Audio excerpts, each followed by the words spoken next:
شیشتگی کی باشد؟ کرتا چکن یارکی کی باشد؟ در لبی بام شیشتگی کی باشد؟ کرتا چکن یارکی کی باشد؟ یکی جمیله باشد، یکی زرینه باشد، یکی ملکه باشد، یکی مدینه باشد.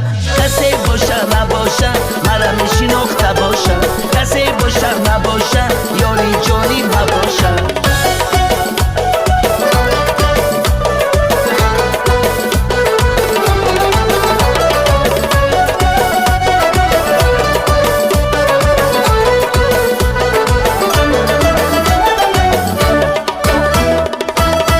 مدینه جان به تو بیارم گوشوار، یک بوسه بیده مرا مکن عاشقی زار.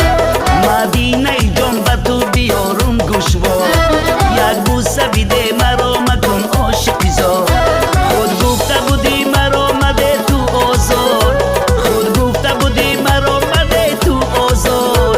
غمهای تو را دیده شدم عاشقی زار، غمهای تو را دیده شدم عاشقی زار. لبی بام شیشتگی کی باشد؟ کرتا چکن یارکی کی باشد؟ در لبی بام شیشتگی کی باشد؟ کرتا چکن یارکی کی باشد؟ یکی جمیله باشد، یکی زرینه باشد، یکی ملکه باشد، یکی مدینه باشد. کسی باشد نباشد مرا میشناخته باشد، کسی باشد نباشد یاری جانی نباشد.